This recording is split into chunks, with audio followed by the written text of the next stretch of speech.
Examinons maintenant une assertion centrale des thoraïstes.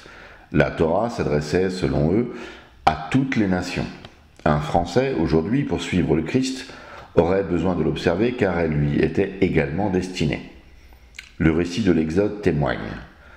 Moïse monta vers Dieu, et l'Éternel l'appela du haut de la montagne en disant « Tu parleras ainsi à la maison de Jacob, et tu diras aux enfants d'Israël « Vous avez vu ce que j'ai fait à l'Égypte, et comment je vous ai porté sur des ailes d'aigle et amené vers moi. Maintenant, si vous écoutez ma voix et si vous gardez mon alliance, vous m'appartiendrez entre tous les peuples, car toute la terre est à moi. Vous serez pour moi un royaume de sacrificateurs et une nation sainte. Voilà les paroles que tu diras aux enfants d'Israël. » Ceci est juste avant que Dieu ne rencontre Moïse et lui donne les commandements. Est-ce que l'on voit Dieu, en même temps qu'il donne ceci aux Israélites, ordonner la même chose aux Amalécites, aux Amorites et à tous les peuples qu'Israël rencontre dans le livre de l'Exode ? Jamais. Lorsque le Deutéronome déclare « Lorsque ton fils te demandera un jour que signifient ces préceptes, ces lois et ces ordonnances que l'Éternel notre Dieu vous a prescrits, tu diras à ton fils « Nous étions esclaves de Pharaon en Égypte, et l'Éternel nous a fait sortir de l'Égypte par sa main puissante. » On voit bien que cette loi ne s'adresse qu'à ceux qui furent esclaves en Égypte et leurs descendants, et certainement pas à la terre entière. Si le Lévitique demande à l'Israélite de ne surtout pas se mélanger avec les autres peuples, cela n'a absolument aucun sens si la Torah était pour tous les peuples. Nous n'avons aucune trace de Dieu demandant aux autres peuples de la terre de manger cachère. La pirouette des thoraïstes à ce sujet est de dire que les Israélites, en sortant d'Égypte, étaient accompagnés d'une multitude de gens d'autres nations. Ces gentils furent les représentants des nations païennes et par eux, l'humanité entière a reçu la Torah. L'Écriture témoigne que des païens ont accompagné les Israélites. Une multitude de gens de toute espèce montèrent avec eux. Ils avaient aussi des troupeaux considérables de brebis et de bœufs. L'Écriture ne dit pas qu'ils étaient également au pied du Sinaï quand fut donnée la loi, mais il est raisonnable de le supposer. Mais la loi ne fut donnée qu'aux Israélites. Que d'autres personnes des nations aient été présentes ne change rien à ce que déclare l'Écriture. Dieu la destine aux enfants de Jacob. Les gentils sont témoins, rien de plus. À cela, de ce que j'ai vu, les thoraïstes répondent « Certains commandements concernent aussi des étrangers qui vivaient parmi les Israélites. » C'est vrai. Voyons ce que dit l'Écriture. « Toute l'assemblée d'Israël fera la Pâque. Si un étranger en séjour chez toi veut faire la Pâque de l'Éternel, tout mâle de sa maison devra être circoncis. Alors il s'approchera pour la faire, et il sera comme l'indigène, mais aucun incirconcis n'en mangera. La même loi existera pour l'indigène comme pour l'étranger en séjour au milieu de vous. » Cette distinction semble aller davantage dans le sens orthodoxe que dans le sens thoraïste d'ailleurs, car si on reprend tout le passage de l'institution de la Pâque, cela commence par une interdiction. L'Éternel dit à Moïse et à Aaron « Voici une ordonnance au sujet de la Pâque. Aucun étranger n'en mangera. » Et c'est ensuite que Dieu met en place une dérogation pour permettre à l'étranger résidant parmi les Israélites et voulant manger la Pâque. La loi garde à plusieurs endroits cette distinction claire entre Israélites et étrangers. Cela rend caduque toute vision universaliste de la Torah. Lorsque Dieu proclame des commandements qui se veulent universels, il le précise, comme ici. « Vous aurez la même loi, l'étranger comme l'indigène, car je suis l'Éternel votre Dieu. » Concrètement, le Français qui veut suivre Jésus, comment lit-il la Torah ? Comme étant un Israélite à qui Dieu s'adresse en premier, ou en s'identifiant aux étrangers qui résident parfois parmi les Israélites et qui, s'il veut participer à leur célébration, est soumis à quelques obligations. Quand il lit ce commandement, « Vous ne mangerez d'aucune bête morte, tu la donneras à l'étranger qui sera dans tes portes afin qu'il la mange, ou tu la vendras à un étranger, car tu es un peuple saint pour l'Éternel ton Dieu. Tu ne feras point cuire un chevreau dans le lait de sa mère. » Très pratiquement, il en mange ou il n'en mange pas ? Par rapport au commandement sur l'intérêt des prêts, il peut demander un intérêt ou pas ? Regardons maintenant quel est le statut de la loi de Moïse depuis la Pentecôte. La distinction antérieure entre juifs et gentils est abolie. Vous tous qui avez été baptisés en Christ, vous avez revêtu Christ. Il n'y a plus ni juif ni grec, il n'y a plus ni esclave ni libre, il n'y a plus ni homme ni femme, car tous vous êtes un en Jésus-Christ. Et si vous êtes à Christ, Vous êtes donc la postérité d'Abraham, héritier selon la promesse. Il faut donc considérer non pas la loi pour les gentils et la loi pour les juifs. Pourtant, on voit avec le Concile de Jérusalem que l'abolition de cette distinction n'est pas immédiate pour les apôtres. On n'abolit pas 1500 ans de tradition religieuse en un instant. Mais il est clair dès le départ, contrairement à ce que les thoraïstes prétendent, que la loi de Moïse ne s'applique pas aux gentils. Quelques dispositions particulières, mais pas la loi. Si on somme tout ceci et que l'on regarde ce qui en ressort du point de vue logique, la loi de Moïse passe du domaine de l'obligatoire au domaine de la coutume. Si un juif ne veut plus observer le Shabbat, il le peut. Si un gentil veut observer le Shabbat, il le peut. Ça, c'est la situation juste après la Pentecôte. Aujourd'hui, le droit canon de l'Église interdit ces éléments rituels structurants de la loi mosaïque afin de prémunir les gens contre l'erreur des thoraïstes. Je l'ai déjà expliqué, je n'y reviens pas. En tout cas, il est assez fascinant de constater la proximité religieuse des thoraïstes avec ces juifs de Judée qui voulurent conserver la loi de Moïse et la faire observer par tous. Quelques hommes venus de la Judée enseignaient les frères en disant « Si vous n'êtes circoncis selon le rite de Moïse, vous ne pouvez être sauvés ». Que l'Église, à une époque où elle est essentiellement juive, fasse le choix de ne pas imposer la loi de Moïse aux gentils est un signe d'une grande force qui devrait faire réfléchir les thoraïstes sur le caractère biblique de leur doctrine. Certains thoraïstes affirment que les 4 obligations que leur impose le Concile de Jérusalem étaient une sorte de base minimale pour démarrer dans la loi de Moïse, loi qui devait ensuite progressivement être totalement suivie. Une fois encore, les Écritures ne vont pas dans ce sens, et surtout, pour démarrer dans le judaïsme, il ne faut surtout pas faire l'impasse sur le Shabbat et la cacheroute. Les thoraïstes ici répondront que s'ils sont mis en difficulté par le livre des Actes, l'inverse est vrai de l'évangile de Matthieu.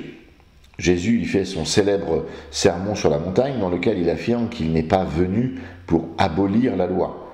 Il semble que ces versets sont les versets les plus importants en soutien d'une vision thoraïste. Ne croyez pas que je sois venu pour abolir la loi ou les prophètes. Je suis venu non pour abolir mais pour accomplir.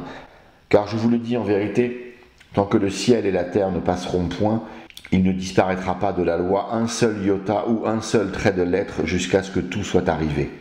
Celui donc qui supprimera l'un de ces plus petits commandements et qui enseignera aux hommes à faire de même, sera appelé le plus petit dans le royaume des cieux. Mais celui qui les observera et qui enseignera à les observer, celui-là sera appelé grand dans le royaume des cieux. Car je vous le dis, si votre justice ne surpasse celle des scribes et des pharisiens, vous n'entrerez point dans le royaume des cieux. Le verbe « accomplir » du verset 17 est un point crucial de la problématique. En effet, Jésus ne dit pas qu'il vient pour abolir, mais il n'utilise pas le verbe signifiant obéir ou observer. Il utilise le verbe « accomplir ». C'est fondamental à comprendre. Cet accomplissement a le sens d'une observance, mais qui serait totale et parfaite. Si on repense à Pierre au Concile de Jérusalem qui disait que la loi était impossible à observer entièrement et correctement, c'est précisément ce que dit Jésus ici. Il est venu, lui, pour tout observer, tout réaliser de cette loi. Et la loi a tout un ensemble de dispositions relatives à l'expiation. Le sang rachète les péchés.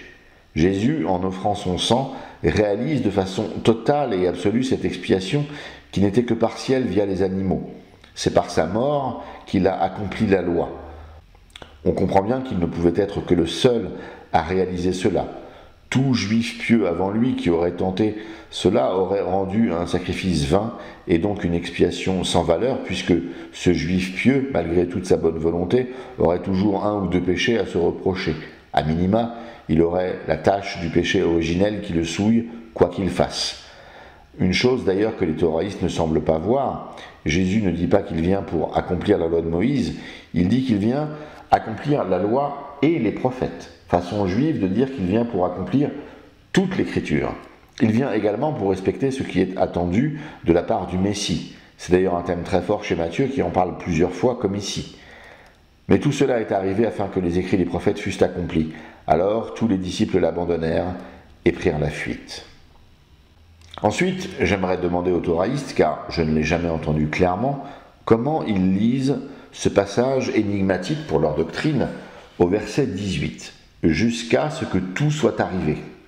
Ils sont aveuglés et ne voient que le début du verset qui dit en substance « Rien ne changera jamais dans cette loi. Et ils oublient la condition que Jésus place, on ne changera rien jusqu'au moment où une condition sera remplie.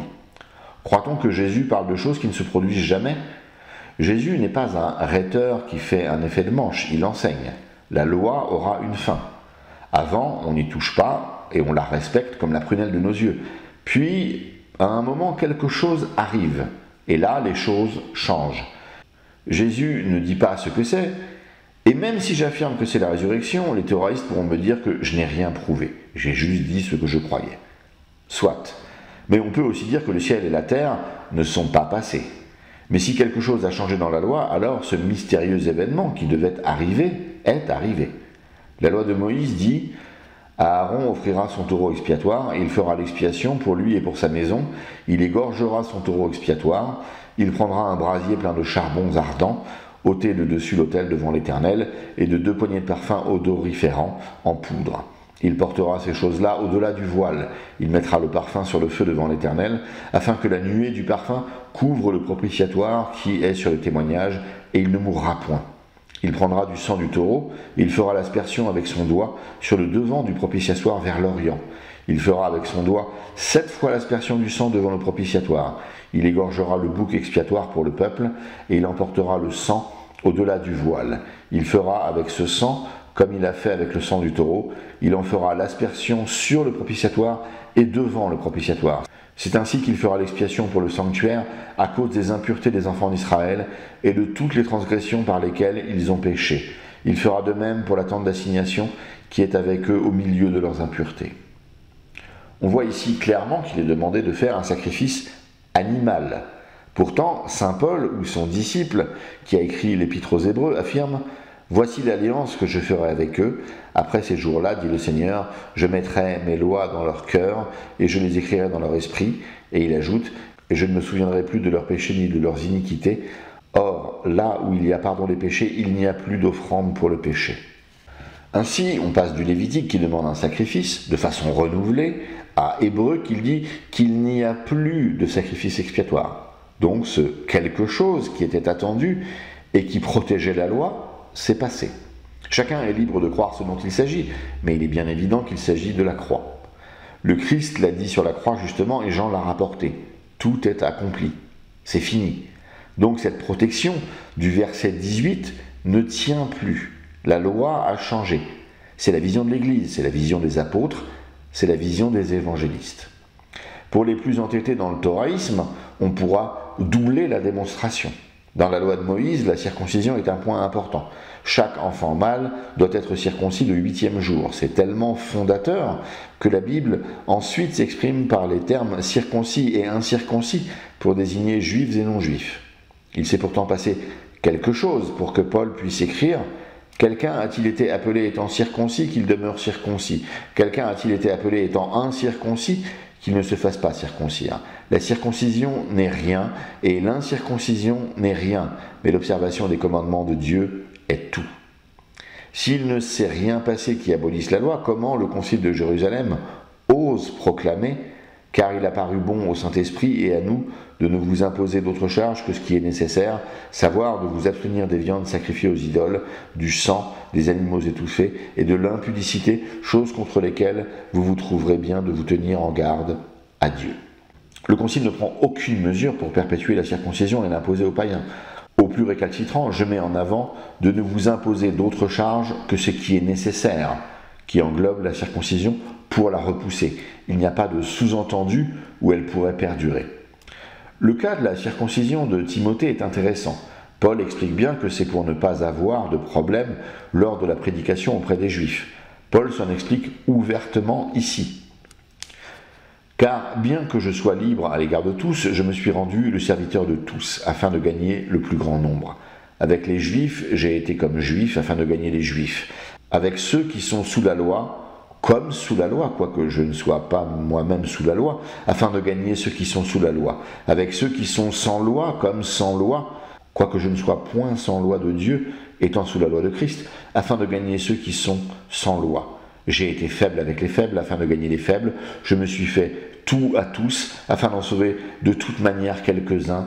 J'ai fait tout à cause de l'Évangile, afin d'y avoir part. Mais ce qu'il pense réellement de la circoncision, il l'exprime ici. Car en Jésus-Christ, ni la circoncision ni l'incirconcision n'a de valeur, mais la foi qui est agissante par la charité. Et plus encore ici. Voici, moi, Paul, je vous dis que si vous vous faites circoncire, Christ ne vous servira de rien. Autre manifestation de ce changement, lorsque Paul, dans la lettre aux Romains, déclare « Cependant, à certains égards, je vous ai écrit avec une sorte de hardiesse, comme pour réveiller vos souvenirs, à cause de la grâce que Dieu m'a fait d'être ministre de Jésus-Christ parmi les païens, m'acquittant du divin service de l'évangile de Dieu, afin que les païens lui soient une offre agréable, étant sanctifiés par l'Esprit Saint. » Le terme qu'il utilise pour ministre en grec est leiturgos, référence Strong 3011, qui véhicule l'idée de prêtre. Paul ici déclare être prêtre de Jésus-Christ. Le même terme leiturgos est d'ailleurs utilisé dans l'Épître aux Hébreux au chapitre 8 pour désigner en tant que synonyme de grand prêtre ici. Le point capital de ce qui vient d'être dit, c'est que nous avons un tel souverain sacrificateur qui s'est assis à la droite du trône de la majesté divine dans les cieux comme ministre, leiturgos, du sanctuaire et du véritable tabernacle qui a été dressé par le Seigneur et non par un homme. Paul est prêtre du Christ comme Christ est prêtre dans le sanctuaire céleste, mais pourtant tout le monde se souvient que pour être prêtre en Israël, il faut être de la tribu de Lévi. Paul est de la tribu de Benjamin. Il s'est donc passé quelque chose dans la loi pour que ceci soit simplement possible. D'ailleurs, il n'y a pas que Paul qui soit prêtre. Pierre nous déclare que nous sommes tous prêtres. Afin qu'aucun doute ne subsiste, il faut revenir sur les fameux versets dans l'évangile de Matthieu. Ne croyez pas que je sois venu pour abolir la loi ou les prophètes, je suis venu non pour abolir mais pour accomplir. Car je vous le dis en vérité, tant que le ciel et la terre ne passeront point, il ne disparaîtra pas de la loi un seul iota ou un seul trait de lettre jusqu'à ce que tout soit arrivé. Le « tant que » est l'adverbe grec « éos » de référence Strong 2193. Il véhicule plutôt ici une idée de « jusqu'à ». Jusqu'à ce que la terre et le ciel ne passent est plus proche de l'idée de Matthieu. Ici, on peut le lire soit métaphoriquement, soit littéralement. On peut dire que c'est métaphorique, comme Jésus était assurément métaphorique en nous disant 5 versets en arrière « Vous êtes le sel de la terre ». Il est bien évident que nous ne sommes pas du sel. 4 versets en arrière, il nous dit que nous sommes de la lumière. Mais nous ne sommes pas de la lumière, ce sont des images. Donc si on reste dans le registre métaphorique, c'est juste pour marquer l'importance de la chose, l'importance de sa mission. C'est du même niveau d'importance que la création du monde, la création du ciel et de la terre. Ou alors, on peut choisir de le lire de façon littérale. Ce n'est pas parce que Jésus a utilisé 2 métaphores qu'il reste toujours coincé dans les images métaphoriques. Matthieu met 2 éos, et c'est donc très certainement pour les lier. Jusqu'à ce que le ciel et la terre passent est lié à jusqu'à ce que tout soit accompli. Mais nous avons vu qu'il y a eu de multiples changements dans la loi. Cela nous oblige alors à avoir la lecture littérale suivante. Jusqu'à ce que la terre et le ciel ne passent, tenez ceci pour vrai et pour central. Rien ne disparaîtra de la loi jusqu'à ce que tout soit accompli.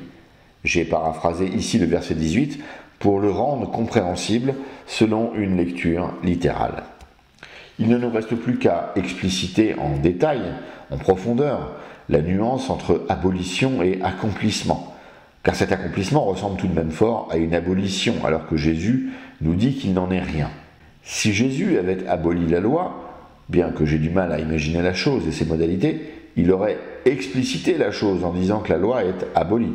Prenons une image pour simplifier le propos. Imaginons que vous soyez redevable d'une amende à l'État parce que vous avez accompli une action répréhensible qui vous a valu cette amende. Vous devez à l'État une somme absolument colossale et vous êtes bien en peine de pouvoir payer. L'équivalent d'une abolition de la loi, dans le cadre de cette image, serait le fait que l'amende soit supprimée.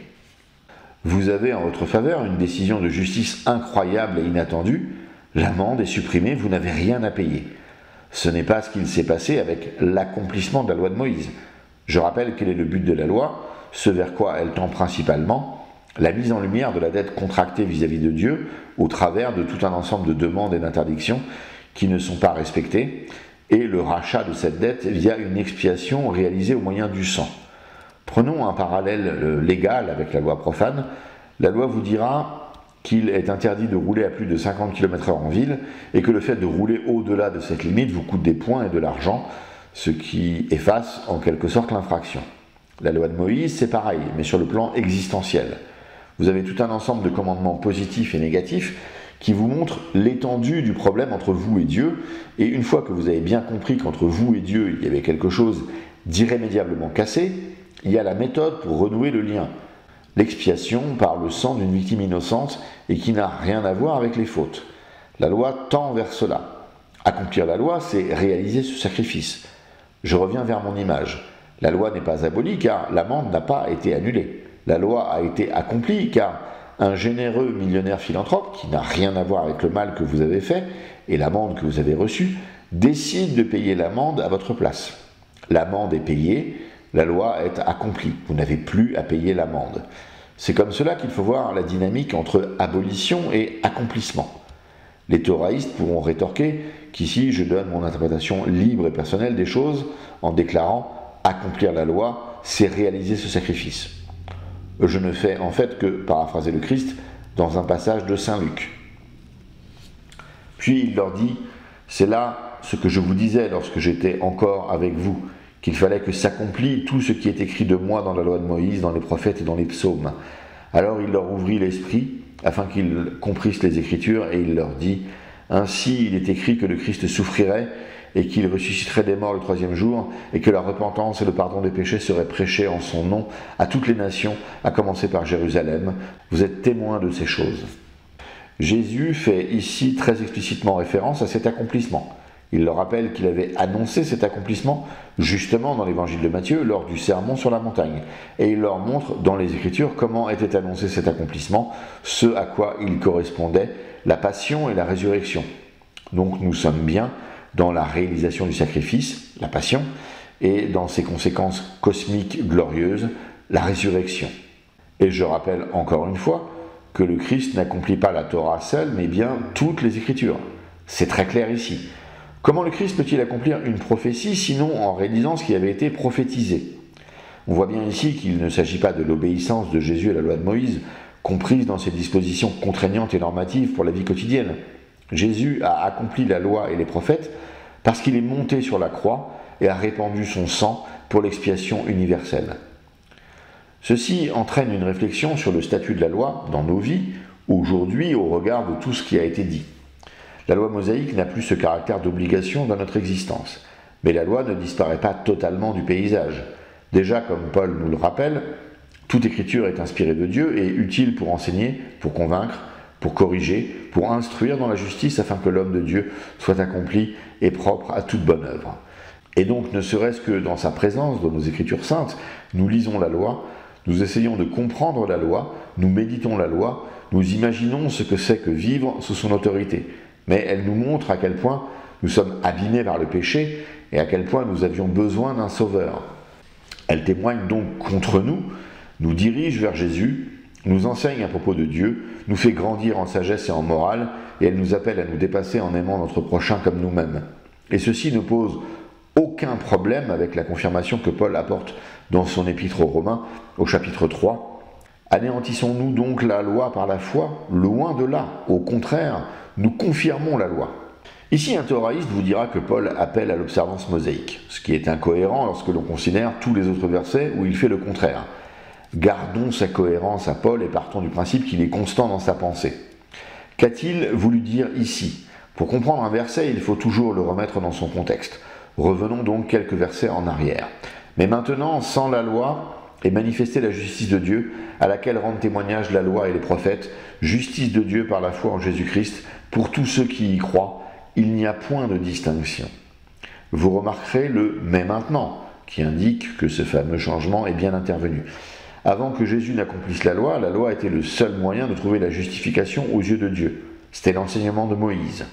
Nous aurons la justice en partage si nous mettons soigneusement en pratique tous ces commandements devant l'Éternel notre Dieu, comme il nous l'a ordonné. Mais maintenant, cette justification est accessible via la foi.